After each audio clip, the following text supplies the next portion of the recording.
You are rich, and that is the most dangerous thing about you. Not dangerous the way a plague village is dangerous, or the way a poorly shod horse on a frozen road is dangerous. Those are threats with edges you can see. The danger of wealth in the 14th century. English Marches is quieter and more binding. It arrives in ink.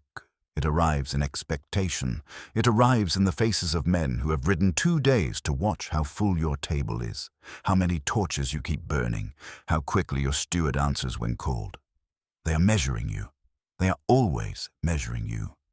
And the moment the numbers come back wrong, the erosion begins.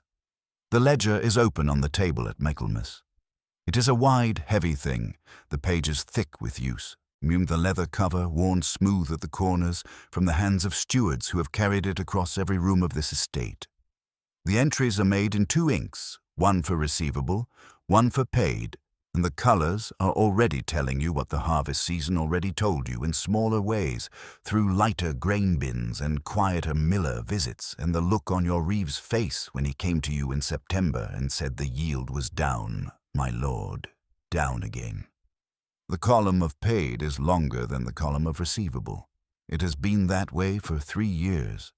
This year the gap between them is wider than it has ever been. Outside the hall windows, the sky is the color of old pewter. Michaelmas has passed.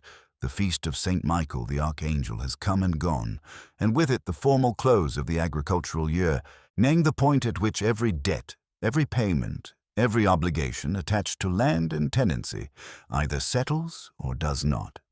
Yours has not settled, not entirely, not enough. The marches in late autumn are a landscape stripped of softness. The hills across the border run grey and brown under cloud. The fields nearest the manor are stripped to stubble.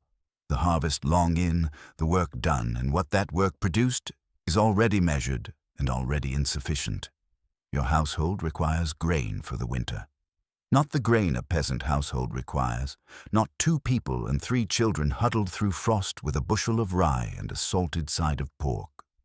Your household is 47 people, retainers, servants, grooms, clerks, kitchen workers, the parish priest who takes his meals here 3 days a week, and the 2 men-at-arms who sleep in the lower hall and eat more than anyone else in it. 47 people eating through winter from stores that are already lighter than last year's stores, which were themselves lighter than the year before. You do not carry water. You do not repair your own roof. You do not go into the cold before dawn to check on animals in the dark. These things are true. The gap between your life and the life of the peasant, holding his 3-acre strip outside the village boundary, is real, and it is wide, and in certain lights it does look like freedom. It is not freedom, it is a different kind of weight. The peasant who cannot pay his customary dues this winter will face the manor court and likely receive a judgment he cannot afford. You are the court. You are also the debtor. These 2 facts must never visibly coincide. Because the moment they do, the authority the court requires to function begins to dissolve. The steward's name is written at the top of the ledger page in his careful, small hand. He has served this estate for 11 years. He is standing 3 feet to your left, watching you read. His expression is controlled in the way that men who deliver bad news to powerful people learn to control their expressions. Steady, patient, prepared for anger. You do not give him anger. Anger is the response of a man who did not already know. You already knew. You have known since September. What the ledger gives you is not information. It gives you the formal, witnessed, ink-on-parchment confirmation that what you suspected is true, and truth of this kind, recorded and witnessed, is the kind that cannot be walked back from. The candles on the table have been burning since before dawn. Outside, a horse is being walked across the courtyard stones, the iron shoes ringing hollow in the cold air. Someone in the kitchen is shouting about salt. The world continues on its ordinary rhythm, even while the numbers on this page are reconfiguring the next 3 years of your life. You turn to the column marked against royal levy. The Crown's assessment arrived in August.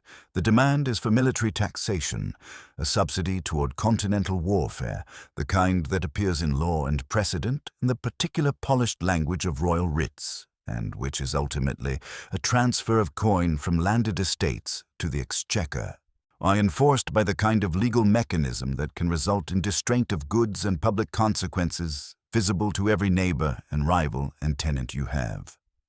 The assessment is based on what the Crown believes you own.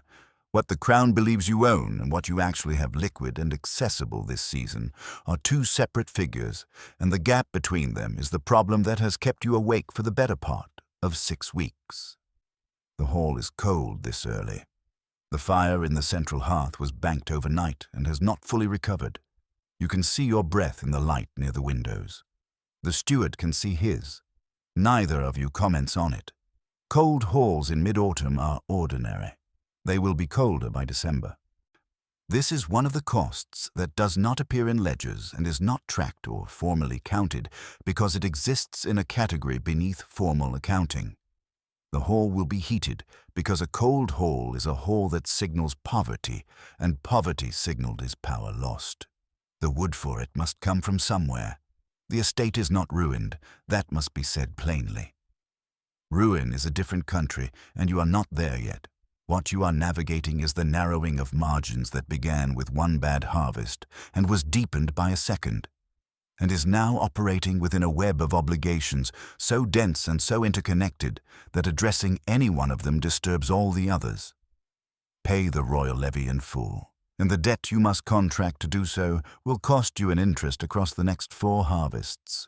You enforce full rent collection from tenants who genuinely cannot pay, and you risk driving men off the land in a decade when keeping men on the land is already difficult and getting harder.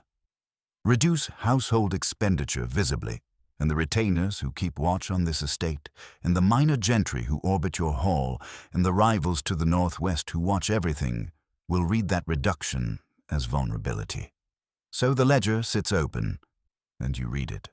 The reeve comes in from the yard while you are still at the table. He is a broad-shouldered man who has managed the estate's agricultural business for 7 years, a villain-born administrator whose competence is the thing standing between your estate and operational disorder.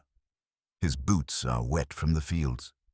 He has been out since dawn checking the grain storage, which tells you before he speaks that the news is not better than yesterday's. He stands at the appropriate distance. He does not speak until you look up. The lower granary, he says, has lost another measure to damp. The eastern wall, where the grain is stored against stone, has a moisture problem that has been worsening for 3 seasons. The grain against that wall is beginning to soften at the base of the bins. The problem is not catastrophic. Not yet. But if the winter is wet, as the sky has been suggesting it will be, the loss could compound. You nod. You ask what the repair would cost and when it could be done. He gives you the numbers. The numbers are not large in isolation. Placed against the ledger column currently open on the table in front of you, they are unwelcome. So you tell him to proceed with minimum necessary repair and to move the affected grain to the upper storage as soon as possible. He nods and leaves. The door closes behind him, and the cold from the yard presses briefly through the gap, and then is gone. The candles gutter. You straighten the page. The numbers do not change.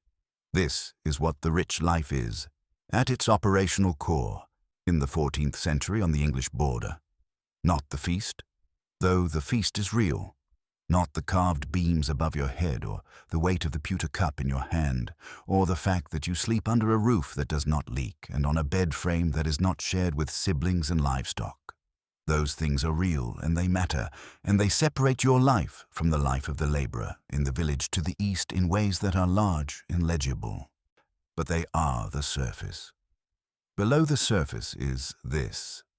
The ledger, the reeve's boots, the wet wall, the grain in the lower bin beginning to soften, the royal writ on the shelf above the fireplace, the column of what is owed versus what exists to pay it.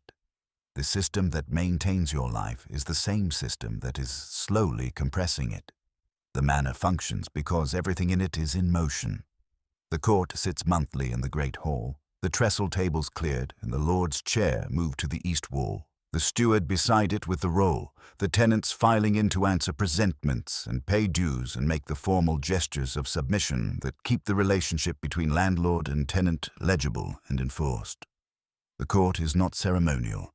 It is administrative machinery, and it is the mechanism through which grain becomes coin and labor becomes yield, and the abstract concept of lordship becomes the practical reality of a functioning estate.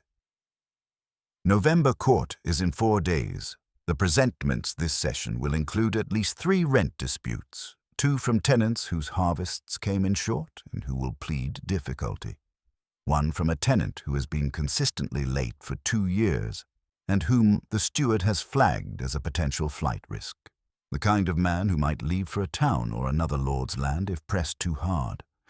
There is also a dispute between 2 villains over boundary markers in the common field, a theft accusation involving a missing pig, and a complaint from the miller about underreporting of grain going through the mill, which is a complaint that implicates 2 of your more productive tenants and which, if pursued aggressively, could generate either coin or resentment, and which one it generates depends entirely on how the lord sitting in that chair handles the proceeding. You will be sitting in that chair. The weight of the chair is not physical. You have sat in it enough times that the wood is familiar under your hands. The weight is the room, the faces in it, the understanding on both sides of the proceeding that the man in the chair sets the tone for every interaction this estate will have with its tenant population for the following 12 months. Firm but not brutal. Present but not anxious. Certain in authority, because certainty is what the court requires to function.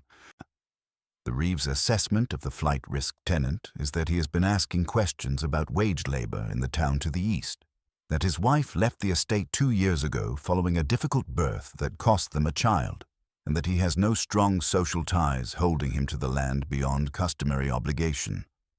Customary obligation is a fraying rope. After the plague decades, when labor scarcity shifted the ground under every estate in England, customary obligation began to mean less than it had. Men discovered they had value on a market. The statute of laborers was supposed to freeze wages and bind labor to the land, but statutes require enforcement, and enforcement requires either the courts or the threat of the courts, and both of those things require resources, and this season resources are the thing in shortest supply. The tenant in question owes harvest work dues, 3 days of labor per week during the harvest season, reduced to 1 day in winter. He has performed his duties. He has not fled. He has not openly refused, but he has been asking questions, and questions are the precursor to decisions. And his decision, if it goes the wrong way, removes a set of productive strips from the agricultural rotation and costs the estate more than the debt he currently represents. There is no clean solution to this. Press him at court, and you risk precipitating the flight you are trying to prevent. Ignore it, and the steward's credibility suffers, and steward credibility is the glue holding the administrative apparatus together. The option the steward has quietly suggested is a small reduction in the tenant's dues, and framed not as concession but as acknowledgement of the poor harvest, applied broadly enough that it does not appear targeted, which means applying it to several tenants simultaneously, which means reducing income across a wider base precisely when income is already reduced. This is what management of a Marcher estate looks like in the year that the grain came in short. Not swords, calculations. The great hall in the evenings does not look like a place under pressure. That is partly the torchlight, which is generous, and partly the fire, which burns well in the central hearth and throws enough heat to warm the nearest third of the room. The retainers eat at the lower tables, the household servants at the benches nearest the kitchen passage.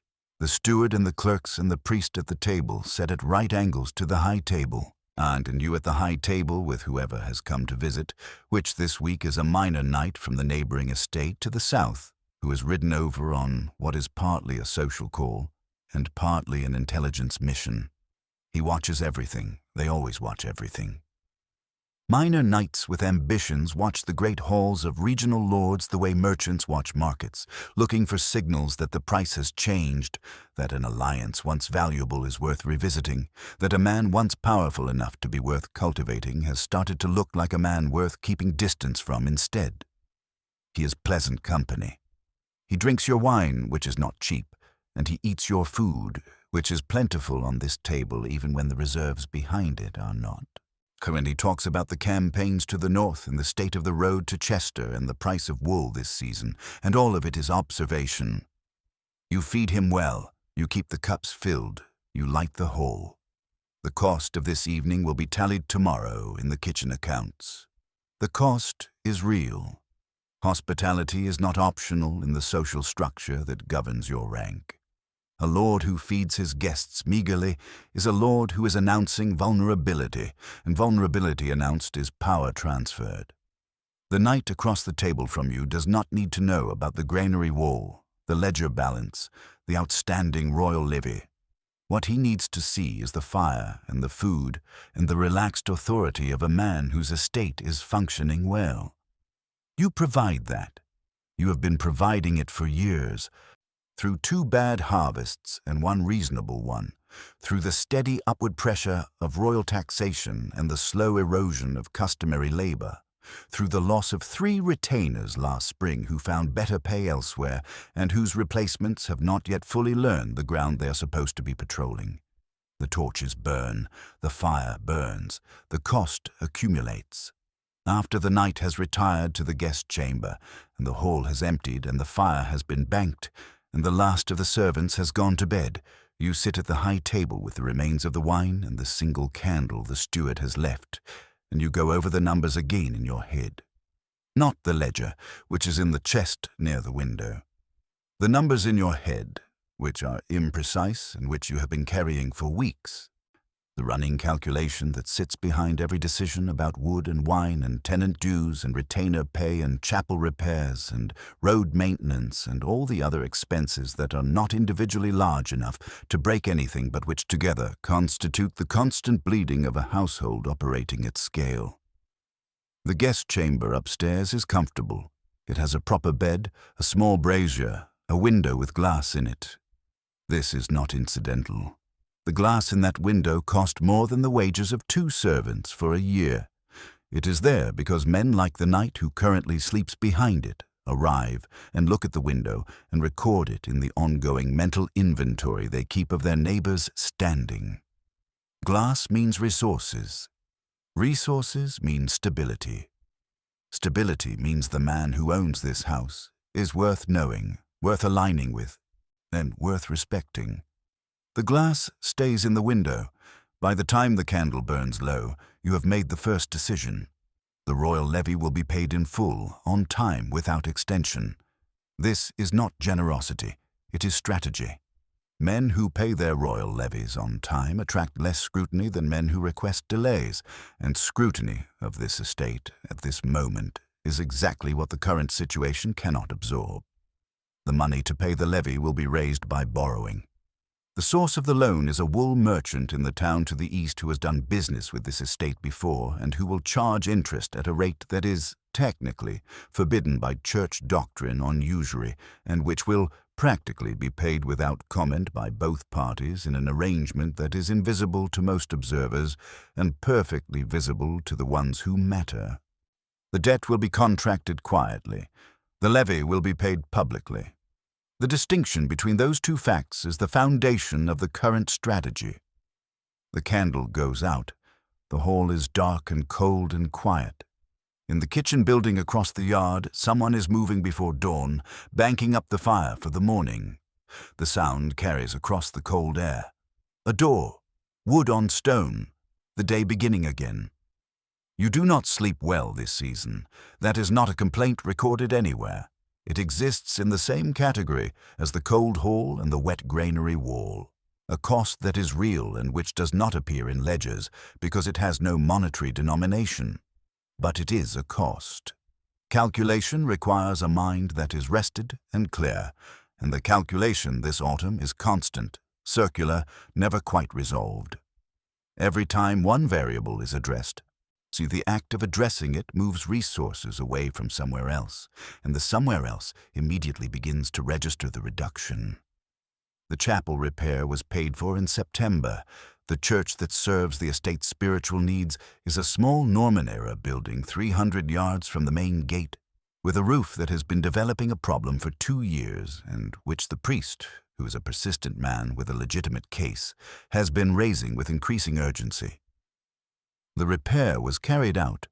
The stone was sourced from the quarry on the eastern edge of the estate and dressed by a mason brought from the town, and the cost was not ruinous, and the priest is satisfied, and the obligation to maintain the spiritual infrastructure of the estate is, for this season, visibly met.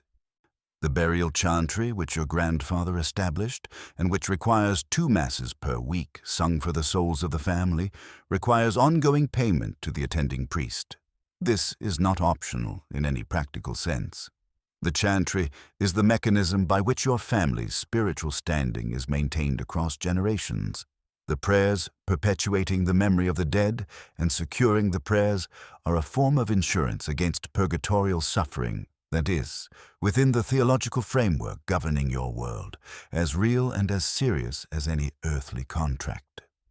Failure to maintain the chantry masses is a failure of obligation to the dead, to the church, and to the living family members who will one day depend on the same mechanism. Saying the coin for the chantry priest comes out of the same estate income as the grain stores and the retainer wages and the royal levy. Everything comes out of the same estate income. This is the fundamental structure of the problem.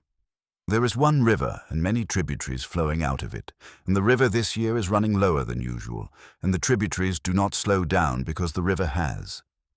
The chantry priest is not paid late, he is paid on schedule. The accounts reflect this.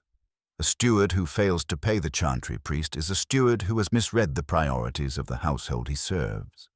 But the payment is recorded in ink, and the ink joins the other ink in the ledger, and the ledger continues to tell the same story. The granary door is made of oak planking, 2 inches thick, iron-banded. I set into the stone threshold of the storage building on the north side of the yard. It fits well in its frame. The catch is firm. When you open it on the 3rd morning after Michaelmas, the cold comes out of the interior first, before anything is visible. The cold storage air smelling of grain dust and dry stone and the faint sweetness of the dried grass used as bedding in the bins. Then your eyes adjust. The bins run the length of the building. The upper storage is better than the lower. The reeve was right about that. The grain shifted from the east wall to the upper bins has lost less to damp than what remains below. The bins at this end of the building are full to perhaps 3/4 of their marked capacity. That was expected. The bins at the far end are shallower. Those were expected too in the projected figures from September. What was not projected, or not projected accurately, is the middle section. The middle bins, which were supposed to hold the secondary grain surplus from the home fields, the surplus earmarked against unexpected household demands and against the possibility of selling a portion if coin was needed quickly. Those bins are running at roughly half capacity. The reeve's estimate of the problem was accurate in one direction and optimistic in another. The damp affected more than the east wall. It moved. You stand in the cold of the granary, and you look at the levels, and you add the numbers in your head. The household can make it to April on what is here. Probably, if the winter does not extend. If there is no unusual demand on the stores, no visiting contingent of armed men who need feeding for 3 days, no illness among the animals that forces early slaughter and replaces livestock protein with grain. If the spring comes on schedule and the fields are workable by March, if. The margin is 3 or 4 weeks of additional consumption. That is the buffer between the estate's winter food supply and the point at which grain needs to be purchased on the market at winter prices, which are the worst prices. That margin was 15 weeks at this point last year. Before the previous bad harvest, it was better than that. 3 weeks is not a catastrophe. It is a warning. You close the granary door. The iron catch clicks into place. You stand in the yard in the cold for a moment before going back toward the hall. The sky above is low and grey and still. No wind yet. The hills to the west are invisible in the cloud.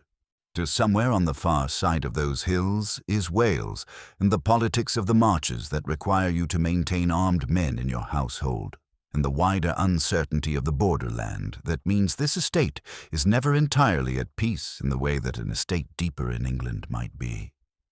The retainers are in the yard now, beginning the morning routine.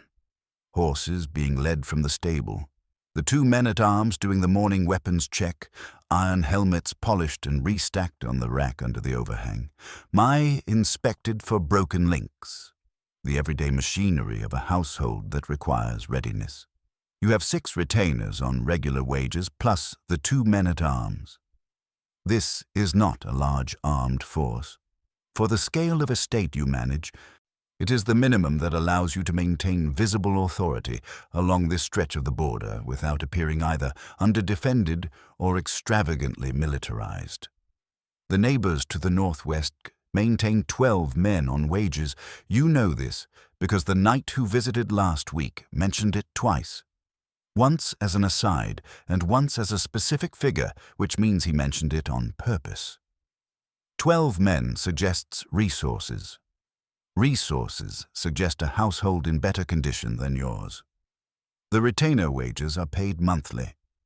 6 regular retainers and 2 men-at-arms at the current wage rate, which has increased twice in 4 years because the post-plague labor market does not exempt armed men from the same upward pressure it applies to ploughmen, represents a monthly expenditure that is significant against the reduced income of this season.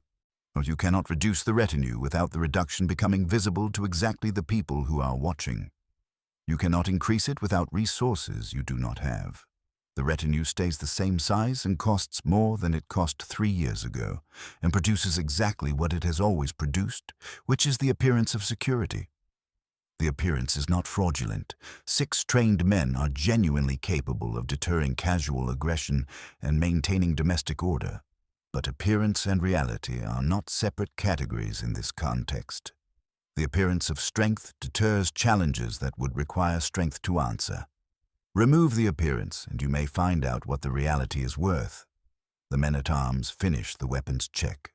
So one of them carries a sword to the forge in the outbuilding near the gate where the estate's blacksmith does routine metalwork. A hinge needs replacing on the scabbard fitting. This is ordinary maintenance, the continuous small repairs that keep functional equipment functional. The cost is small. It joins the other small costs.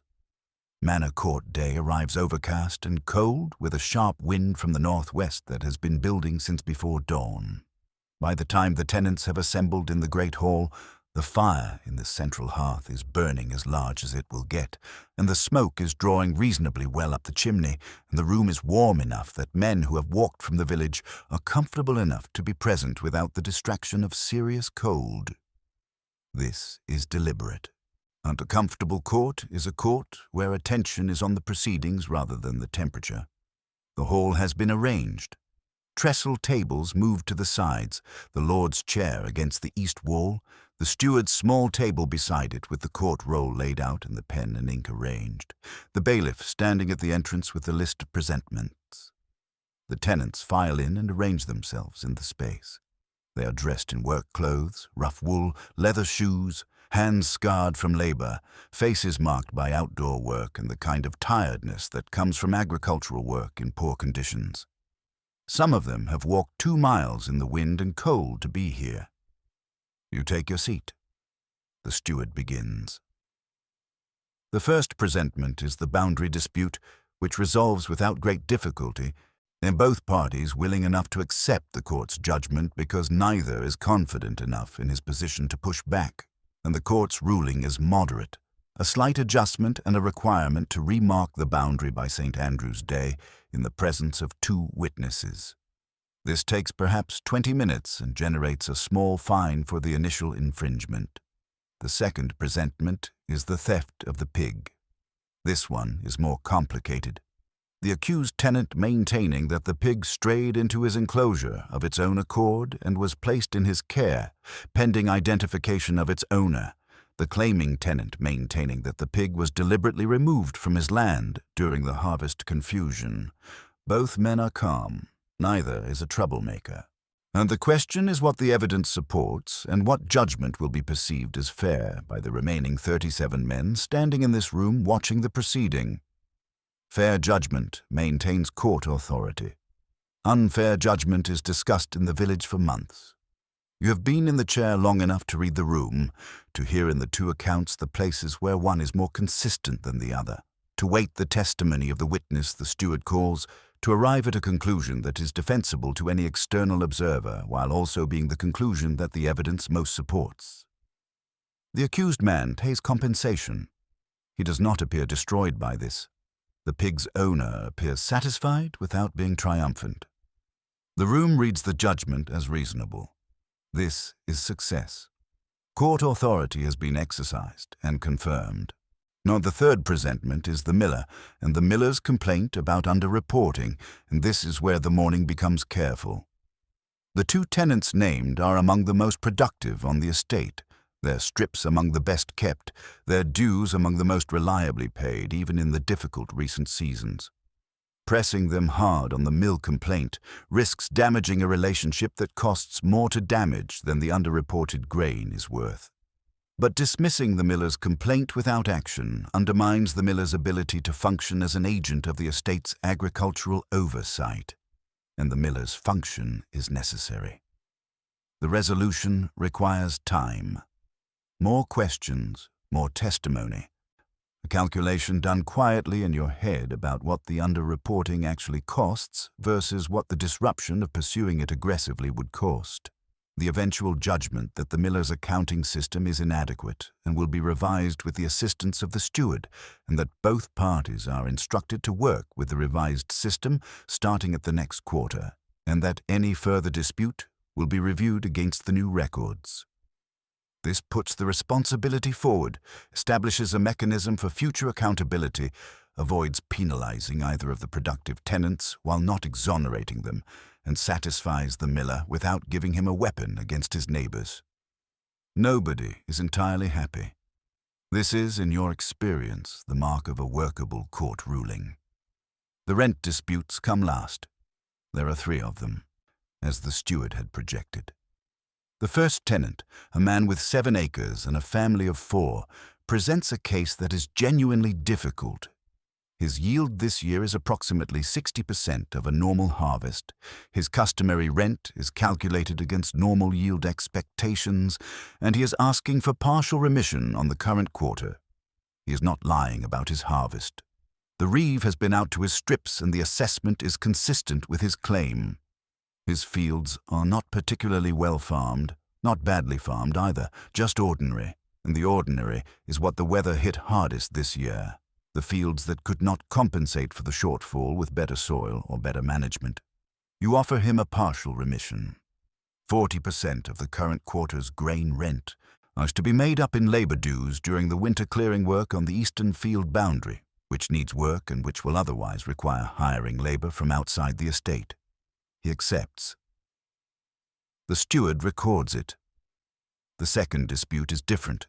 The second tenant has been late before, has been before court before, is the man the steward flagged as a potential flight risk. He presents his case less fluently, his argument less organized, his evidence thinner. His harvest was short, yes, genuinely, but his management of the shortfall has included some decisions that the reeve has observed and which suggest that the difficulty is partly circumstantial and partly personal. He drinks. Not to excess, not in a way that is court presentable, but the reeve knows, and the steward knows, and you know. The offer you make him is measured. Partial remission on the same terms as the first tenant, plus an arrangement that brings his family's wool production, which is decent, into the estate's processing system for the next season, giving him a channel for revenue that keeps him economically embedded in the estate, rather than looking outward at the wage labor market. The arrangement benefits the estate modestly and benefits him visibly. Whether it holds depends on whether he takes it as the lifeline it is, or reads it as the trap it also is. That distinction will play out over the next 12 months. He accepts. The steward records it. The third dispute is administrative error. The rent calculation was done against last year's acreage rather than accounting for a boundary adjustment made in spring. And the steward corrects it at the table, and the tenant leaves, satisfied and slightly surprised. These are the moments that build goodwill in small denominations. Court ends in the early afternoon. The tenants leave. The tables go back. The steward rolls the court record and seals it and puts it in the document chest beside the wall. The hall returns to its ordinary configuration, the fire still burning, the room slowly filling again with the household's regular afternoon activity. You sit at the high table for a few minutes after they have gone, the cup in front of you still half full, the room gradually resuming. The court has gone reasonably well. 2 of the 3 rent disputes have produced workable outcomes. No confrontations, no public refusals. The mill situation has been contained. The court roll will record a functional session, as in the functional session is what the court roll exists to record. But the partial remissions mean the grain rent for this quarter comes in less than the projected figure. The projected figure was already below the amount required to meet all current obligations simultaneously. The shortfall compounds. The steward knows this. He does not say it today. He will put it in the accounts, and it will be there when the ledger is next opened. The afternoon is used for estate business that has been waiting for the court to be done. A review of the road that connects the estate to the main route into town, which has developed a problem at the causeway crossing over the winter stream. The causeway handles both the estate's cart traffic and the traffic from 2 tenant holdings beyond it. Now, and if it deteriorates past a certain point before winter sets in, it becomes a practical problem by January. The estimate for repair is manageable. It goes on the list with the granary wall. Then a meeting with the man-at-arms who has been handling the watch rotation on the northwestern boundary, the stretch that borders the land of the rival lord to that direction, a man whose relationship with your family has been cool for a generation, and has been specifically cool this year following a dispute over pasture rights on a shared boundary that went to arbitration in the spring and produced a result that satisfied neither party. The man-at-arms reports that there have been 3 observations of armed riders from that direction in the past 2 weeks. None of them on your land, all of them within easy sight of the boundary markers, as are moving slowly, looking. This is not an incursion. It is a communication. The message is that they are watching. The appropriate response is to be seen watching back. You instruct the man-at-arms to increase the visibility of the boundary patrol to ensure that the riders from the northwest know they are being observed in return without any escalation that could be reported as aggression. Border politics in the marches is conducted largely in sight lines and patrol frequencies. The actual violence, when it comes, is almost always preceded by months of this kind of quiet signaling. You are in the signaling phase. The hope is that you stay in the signaling phase. The cost of increasing patrol visibility is time and attention from the men-at-arms, neither of which is free. It is not a large cost. It is another small one. By the time the early winter darkness comes in and the torches are lit in the hall and the household gathers for the evening meal, the day has produced court records, an improved mill accounting system, 2 workable rent arrangements, 1 maintenance order, and the beginning of a response to a neighboring lord's provocative observation. None of this is visible on the face of the man at the high table who eats his supper and speaks with the steward about the following week's business and completes the day. The meal is good, hot, ample, well seasoned. The kitchen staff are competent and have been for years. The bread is good bread from the estate's flour. The meat is from the last of the pre-winter slaughter, properly salted. The wine is acceptable. This is not the feast-level presentation of the autumn hospitality weeks. So this is the household's ordinary daily standard, which is still substantially better than what is being eaten in the village this evening. The gap is real. The cost is also real. The 2 things coexist without resolving each other. The wool merchant arrives on a grey Thursday morning with 2 clerks and a cart. which is more apparatus than strictly necessary for the transaction, and which signals that he wishes the visit to appear as commercial as possible. A merchant calling on a trading partner rather than a creditor arriving at a debtor's estate. This distinction matters to both parties for different reasons. He is a prosperous man, this merchant, with good boots and a heavy wool cloak against the cold and the particular careful expression of a man who has learned to keep his assessments off his face during negotiations. He has been here before, 3 years ago, a smaller transaction smoothly concluded. He has extended credit to 3 other estates along this stretch of border within the last decade, and he has collected on all of them, which means he is both experienced and relatively confident in the mechanism that protects him if the loan is not repaid, which is the legal instrument that will be drafted today and which will, in the event of default, give him a claim against specified estate assets.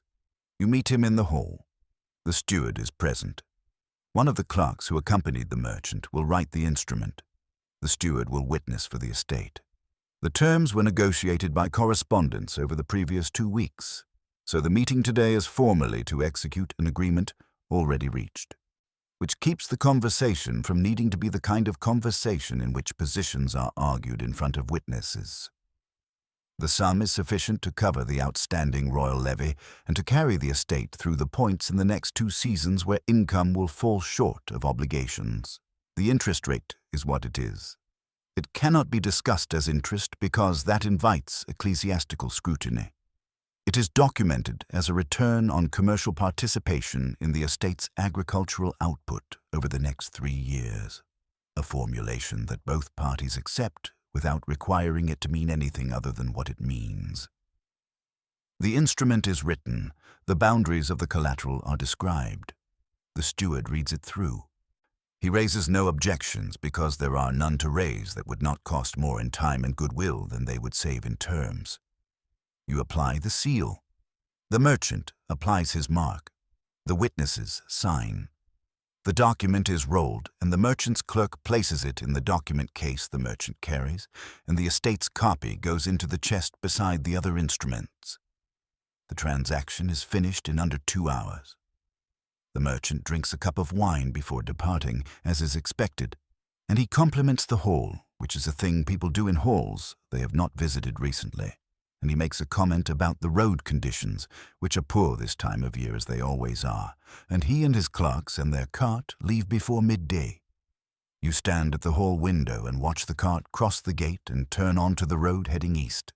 The steward is beside you. He does not say anything. You say, "Put the payment through to the levy collection on Friday." He says, "Yes, my lord," and that is the conversation. The debt now exists in the estate structure. It is not visible from outside. It is not visible to the tenants at court, or the knight who visited for 2 days last week, or the rival lord to the northwest, whose men ride the boundary in slow, provocative loops. It is visible only in the ledger, in the column the steward maintains, in the repayment schedule that will begin in spring and run for 3 years, and which assumes that the harvests for those 3 years will be better than the past 2. The assumption is reasonable. It is not guaranteed. The winter sets in through November with a sustained cold that brings the first hard frost in the 2nd week of the month and keeps it. The fields freeze. The work shifts from agricultural to maintenance, firewood, livestock management, repair of buildings, the slow interior rhythm of a household turning inward against the season. The days are short, the fires burn more. The great hall settles into its winter configuration. The high table pushed slightly closer to the central hearth. The lower tables occupied at meal times and then cleared.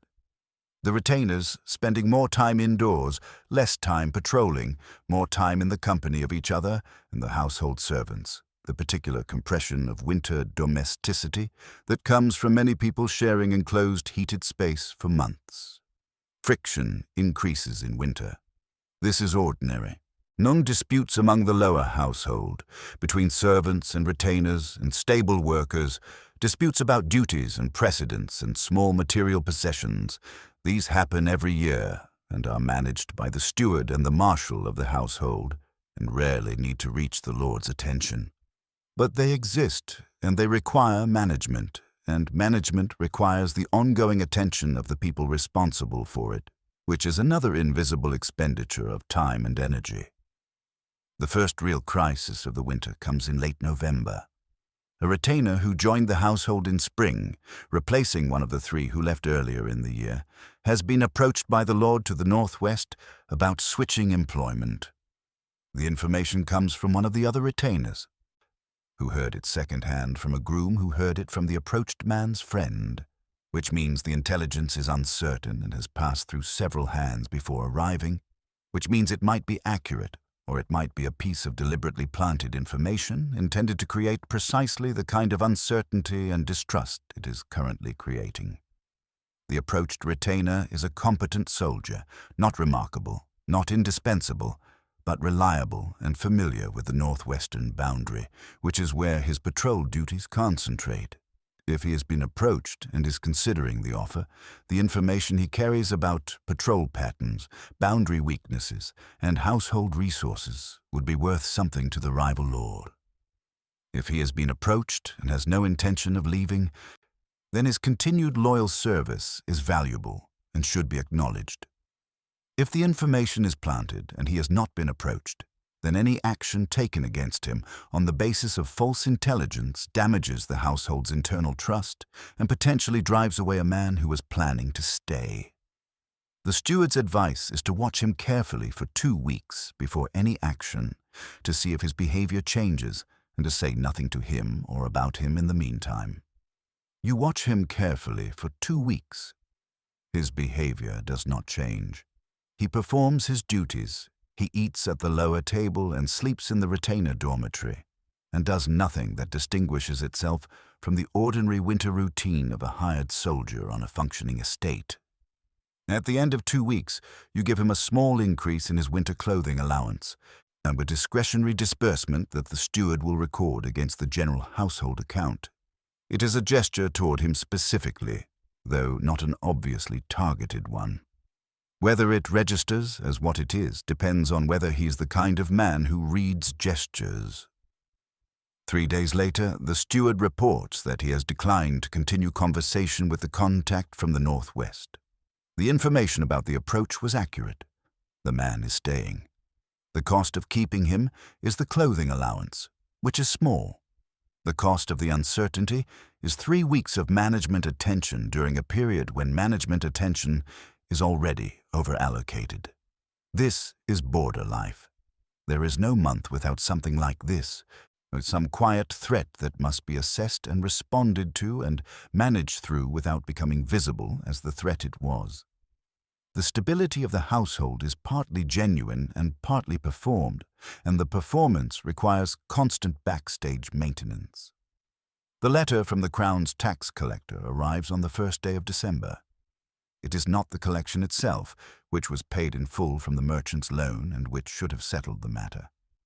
The letter is a query about the basis for the assessment, a request for documentation supporting the estate's declared valuation, with a note that the regional assessors will be reviewing several Marcher estates in the new year to verify returns.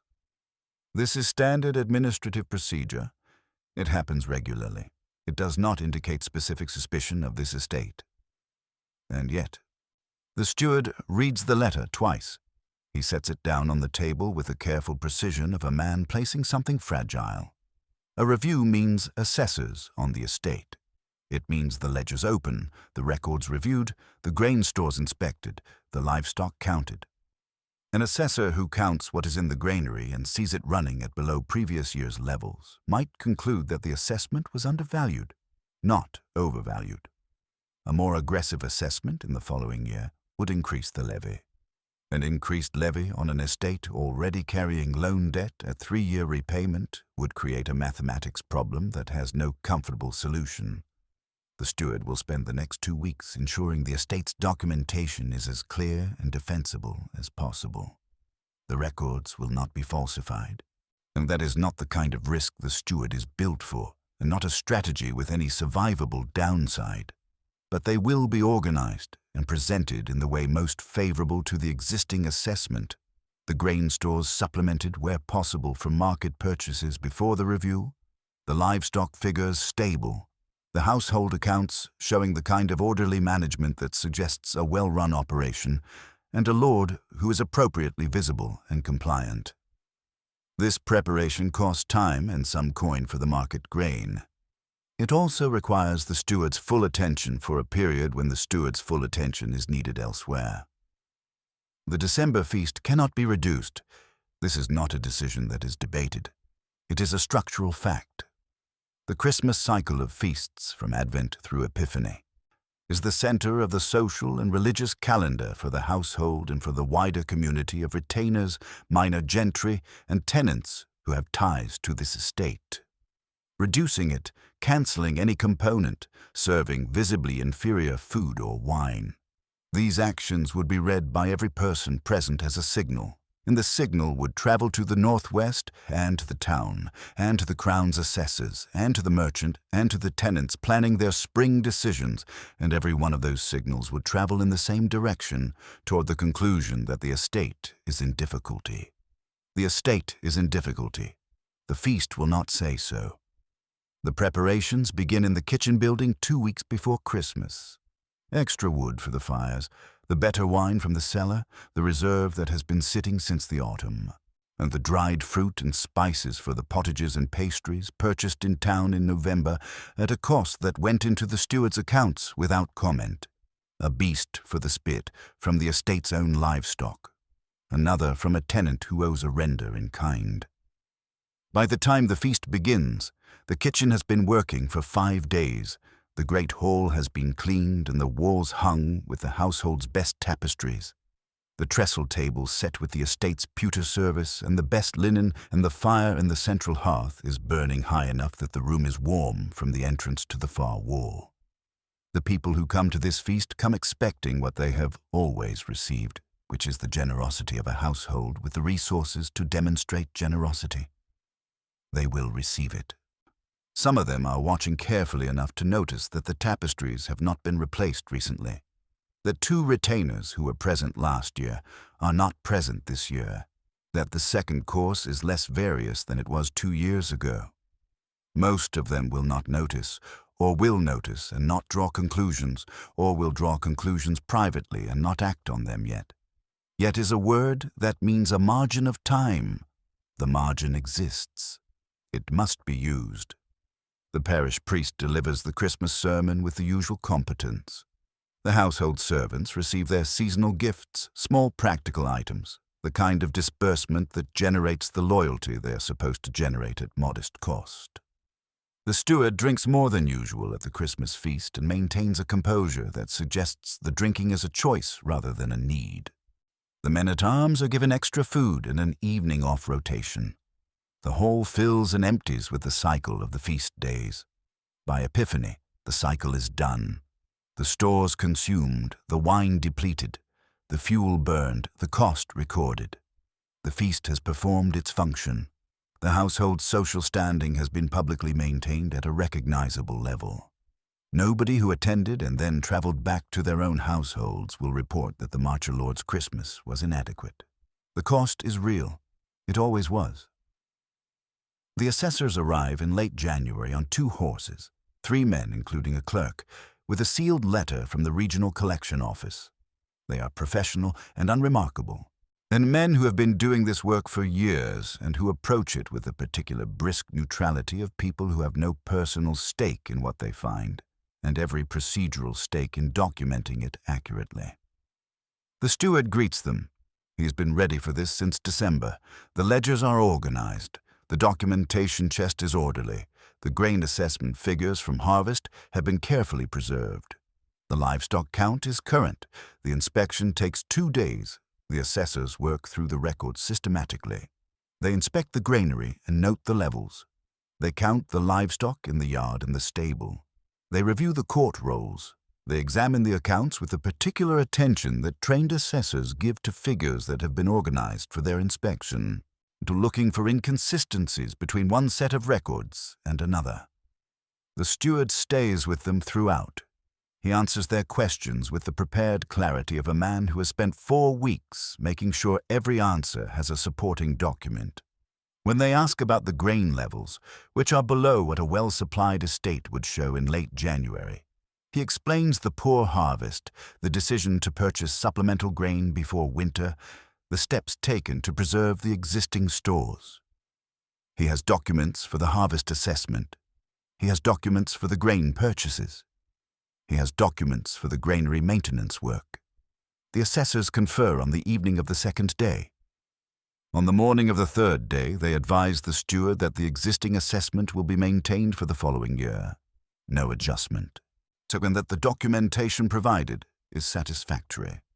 They leave before midday. The steward finds you in the estate office after they have gone. He does not allow himself any visible expression of relief. He reports the outcome. He says the records were found to be in order. You say, "Good." He says, "Yes, my lord."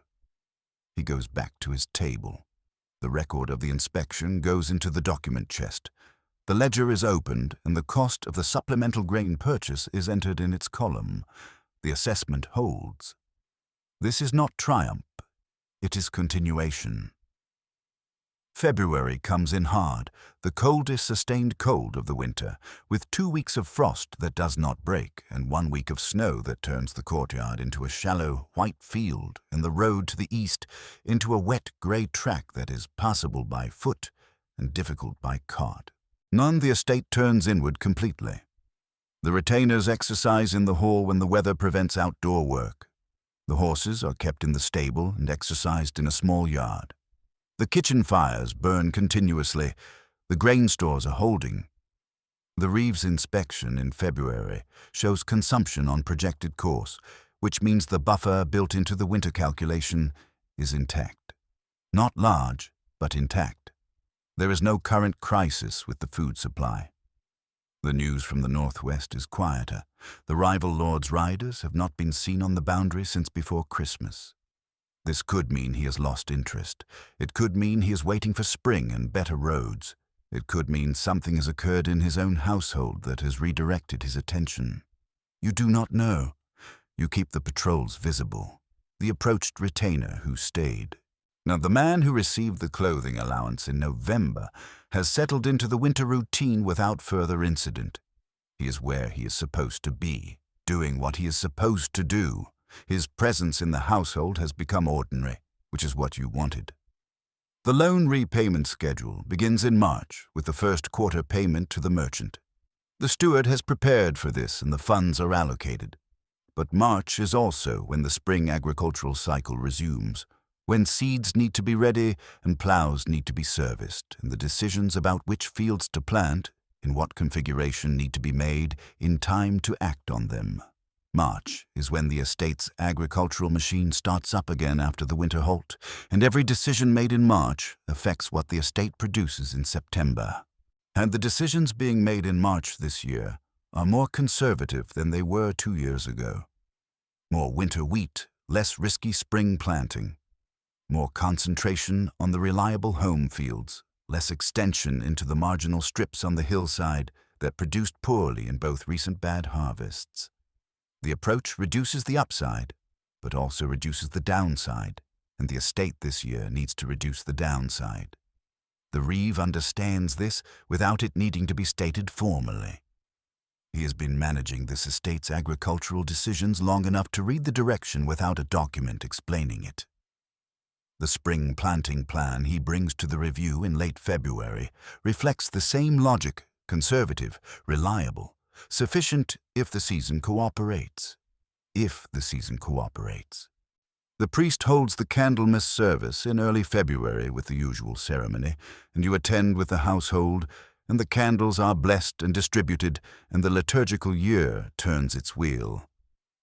In the church, the repairs made in September are visible in the fresh pointing on the north wall, the stone dressed cleanly, the new roof timbers still pale.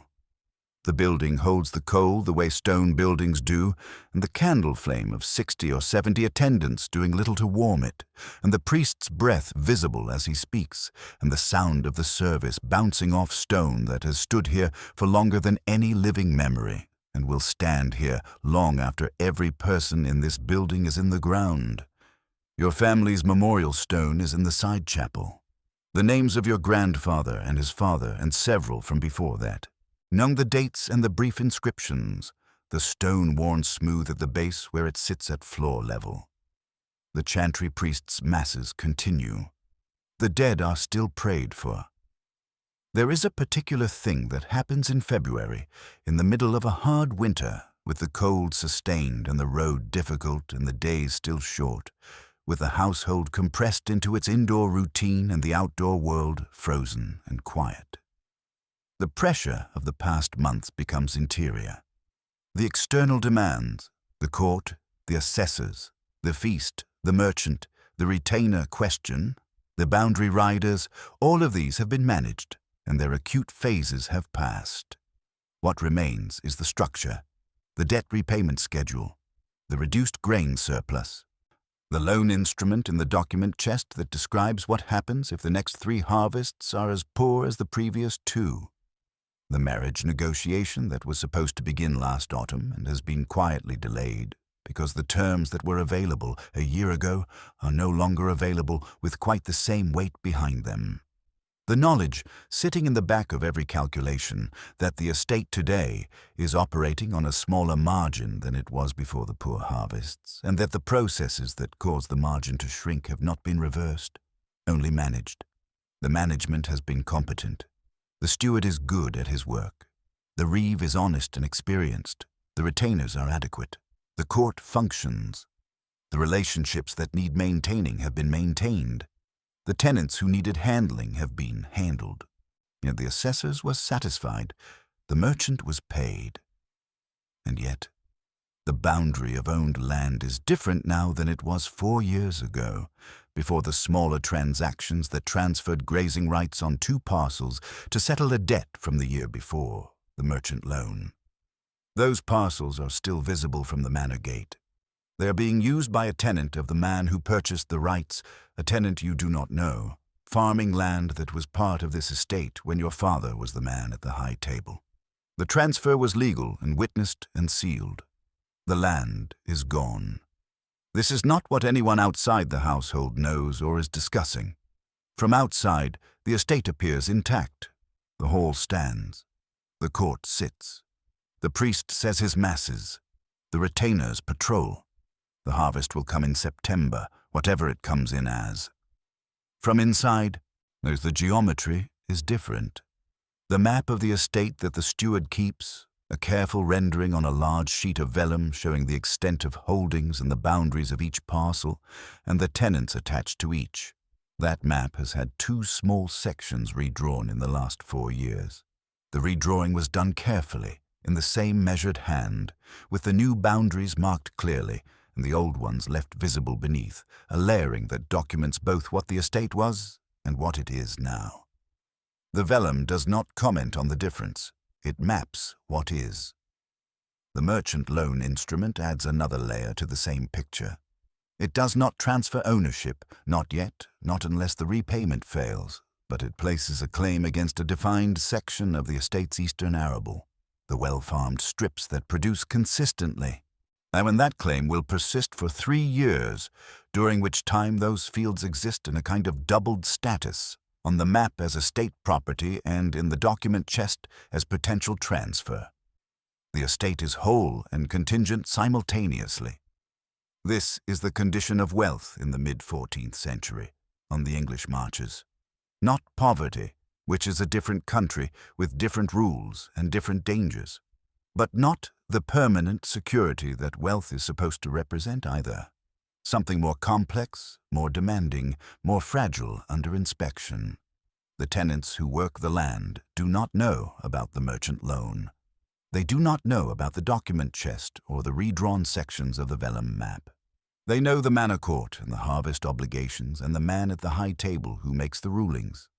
For most of them, the estate is as it appears, which is stable, which is functioning, which is the seat of the authority that governs their lives. That stability is real, and it is maintained by considerable effort, and it is more vulnerable than it looks.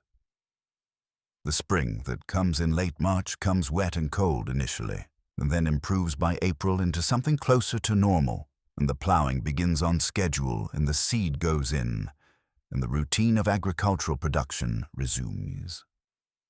The household breathes slightly, not visibly, not in any way that anyone not watching very carefully would notice, but the weight of the deep winter interior pressure shifts. There is work to do outdoors again.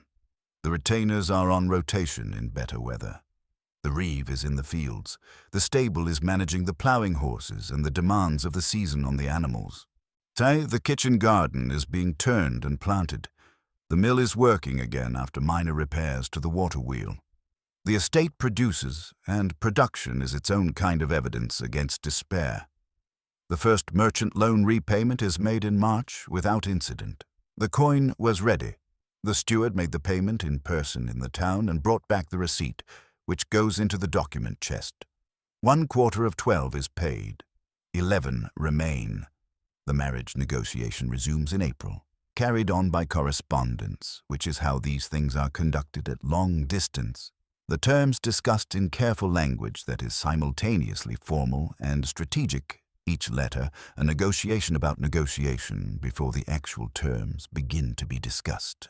The family on the other side is a knight's household in the southern marches, minor gentry, so not wealthy but stable, with a daughter who is of appropriate age and a son who might make a suitable match for the estate's interests if the terms are workable. The terms being proposed are workable but not generous. They are workable in the way that terms are workable when both parties know roughly how each other stands, and neither is in a position to demand better than the market of available alliances will provide. 2 years ago, these terms might have looked different. They look as they look now. The correspondence continues. No commitment yet. The court in April is quieter than November. The agricultural complaints of the difficult autumn have been processed. The winter has passed without catastrophic incident. The tenants who received rent remissions have completed their labor dues and are back in the fields on their own account. The flight risk tenant with the embeddedness arrangement is still there, his strips under plough, the wool arrangement in place. The court records a minor theft, a complaint about a fence encroachment, and 2 routine dues settlements. The Lord hears the cases and rules without difficulty. The court is functioning, the estate is functioning. By May, the first growth on the planted fields is visible. The thin green of winter wheat coming up along the home fields and the new tenanted strips to the north. The estate looks productive. It is productive. Whether the production will be sufficient to cover what is required of it is a question that will be answered in September. The question cannot be answered before September. That is the nature of agricultural production, the relentless dependency on outcomes that are months away, that are contingent on weather that cannot be predicted, that follow from decisions made in March based on the best available information about what will be needed in October. The estate is fully committed and cannot know for 5 months whether the commitment will be adequate. This is ordinary. Every estate in every year lives in this condition. This year, the margin for error is smaller than it was, which means the same uncertainty is harder to carry, but the uncertainty itself is not new. It is the foundational condition of land-based wealth in the medieval period, the permanent suspension of the present between what was planted and what will come. In the meantime, so the court sits, and the priest says Mass, and the retainers patrol, and the steward keeps the accounts, and the hall is lit in the evenings, and the household eats well, and the map of the estate is what it is, and the document chest holds what it holds, and the ledger is opened and closed, and the numbers are what they are, and the season moves from spring to summer, with the slow, particular rhythm of a system that continues because it is built to continue, because the structure of obligation and authority and production and extraction that governs this estate was not designed with the welfare of any particular household in mind. It was designed to generate the outputs that the crown and the church and the social structure above and below require of it. And it continues to generate those outputs even when the household at its center is operating on a margin that is thinner than anyone outside the gate can see. The hay harvest comes in June and is adequate. The summer heat is ordinary. The grain grows, The fields look well enough. The Reeves inspections through July are cautiously optimistic, which is a different register than the cautious pessimism of the previous 2 years.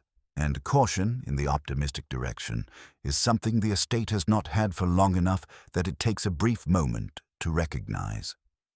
The summer military review that the Crown requires of estate heads with military obligation is conducted in late June. The men-at-arms and retainers muster in the yard, weapons present, horses available, the visible capacity of the household's private armed force on display for the assessment that will be recorded and reported upward through the administrative hierarchy to the regional military assessment. The 6 retainers and 2 men-at-arms represent a reduced force compared to the 8 plus additional from the year before the difficult harvest cycle. The assessment records what is there. Reduced armed capacity is noted. It is not the only estate in the Marches that has reduced its retinue in difficult seasons. The record is what it is. It does not generate immediate consequence. It does place the estate in a category of households whose military standing has contracted, and that category is visible to the people who read these assessments, which includes the rival lord to the northwest. The summer also produces a letter from that direction. Formal, correct, proposing a meeting to revisit the shared pasture boundary question from the previous spring's arbitration. The proposal is framed as cooperative and reasonable. It arrives in July, which is a long time after the arbitration and a short time after the military assessment that placed this estate in the reduced capacity category. The timing is probably not accidental. The meeting is agreed to. It is agreed to because refusing it creates an obvious gap in diplomatic relations that the rival lord can interpret as hostility or weakness, and both interpretations serve him better than a meeting serves you. The meeting will take place on neutral ground, a church in the village between the 2 estates in late August, before the harvest begins. And preparations for the meeting consume the last 2 weeks of July and the 1st of August. The steward reviews the arbitration documents from spring. The boundary maps are brought out and checked against the physical descriptions in the legal record. The man-at-arms who knows the boundary most intimately is consulted about the practical terrain, the actual state of the pasture, the location of the markers, the patterns of use by both sides' tenants over the past year. The rival lord is a man who has been maneuvering for advantage in this border region for 15 years. He is not unsophisticated. He did not request this meeting without having a position prepared and a set of outcomes he would consider acceptable and a range of tactics for achieving the best of those outcomes. The meeting will be polite. The stakes will be real. So you arrive at the church with the steward and 2 retainers. The rival lord arrives with his steward and 4 retainers, which is 2 more than your contingent, which is a statement. Statements of this kind are ordinary in border meetings. You note it and do not respond to it directly. The meeting takes 3 hours. The rival lord opens with a proposed adjustment to the shared boundary that would give his tenants additional grazing access on the contested upland section in exchange for a reduction in his watermill usage that currently takes priority over your tenant's access on certain days. The proposal is structured to appear as an exchange of equivalent value. It is not an exchange of equivalent value, and the upland grazing access is worth more than the mill priority concession by a margin that the steward will later quantify in the ride back home. You counter with a smaller adjustment, limited to seasonal grazing rights rather than permanent access, and no change to the mill arrangement. He counter-offers. You adjust. The negotiation occupies the middle hour of the meeting. By the end of the 3rd hour, you have arrived at a position that gives him seasonal grazing access during the June to August period in exchange for a reduction in his mill priority that your steward calculates as marginally in your favor. The position is not what you would have negotiated from 2 years ago. The positions available are the positions available. The agreement is written in summary form at the meeting and will be formalized in a document over the following 2 weeks. Both lords apply seals to the summary. The meeting concludes correctly.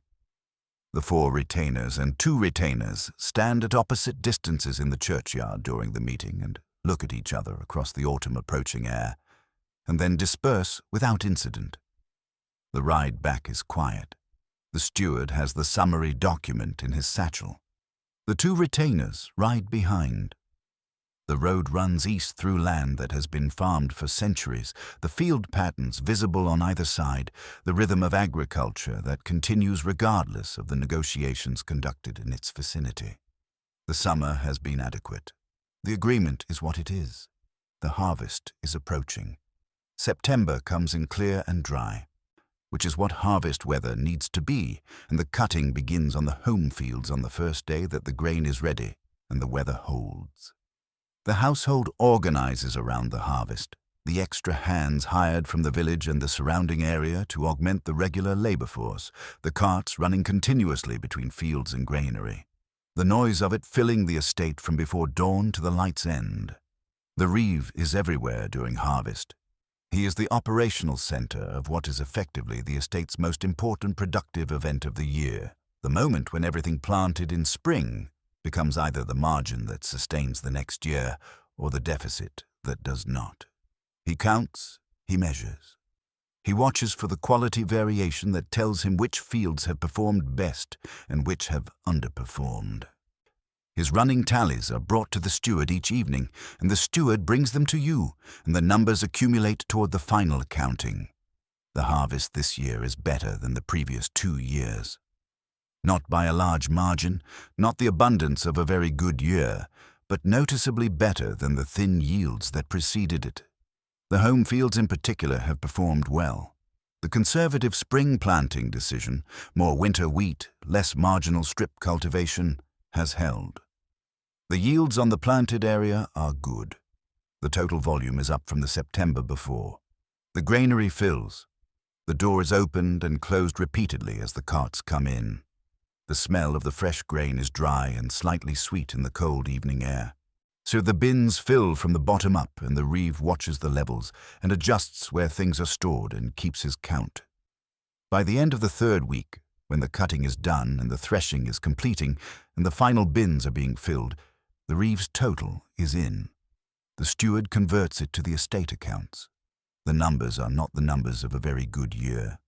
They are the numbers of a workable year, a year in which the estate produces enough to meet its obligations without contraction, enough to maintain the existing repayment schedule, enough to carry the household through the following winter without the supplemental market purchases that were necessary last winter. The margin is not large. The margin is larger than it was. You stand at the granary door in the September evening and look at the levels, and the levels are what the reeve said they would be, which is sufficient. The grain is dry.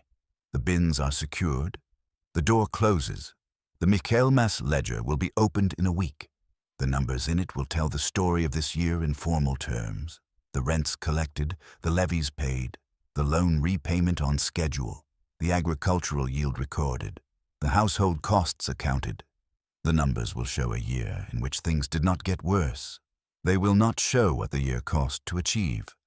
The management, the calculation, the feasts maintained and the corners quietly cut, and the merchants met and the assessors handled, and the rival lord negotiated with, and the retainer quietly kept, and the court held, and the tenants managed, and the priest paid, and the chantry maintained, and the boundary patrolled, and the road repaired, and the granary wall mended, and the worry carried through the winter nights when the candle went out, and the hall was cold, and the numbers ran through the mind for the 100th time, without arriving at a different result.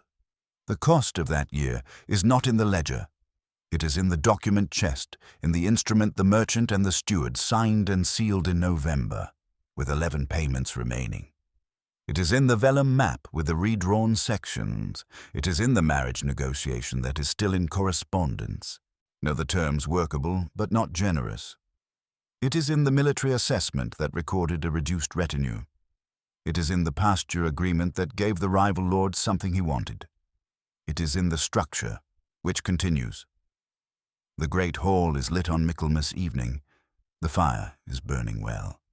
The household sits at its tables, the retainers at the lower end, the steward and the clerks at the side table, the priest who comes 3 times a week in his habitual place, the evening meals served in the ordinary way of a household that maintains itself at an ordinary standard for a household of this rank and this estate and this moment in the 4th decade of the 14th century on the English marches.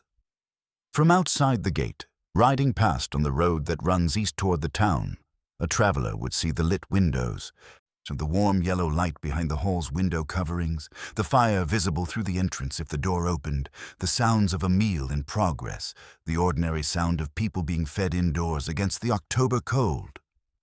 A household standing, a hall occupied, a lord at the high table, the ledger open beside the cup, the numbers at the top of the new page. The numbers say the estate has survived the year.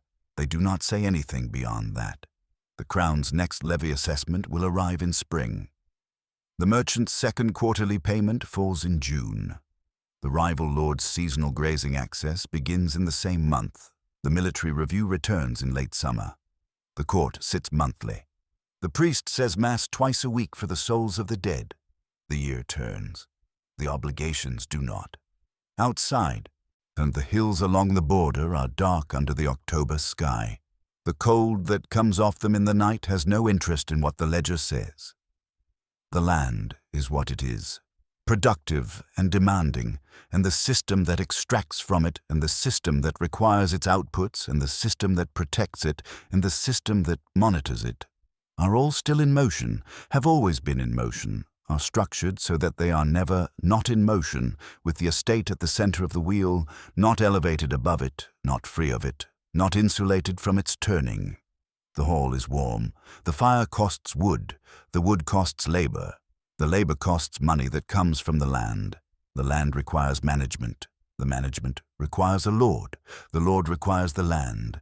The meal is served. The cup is full.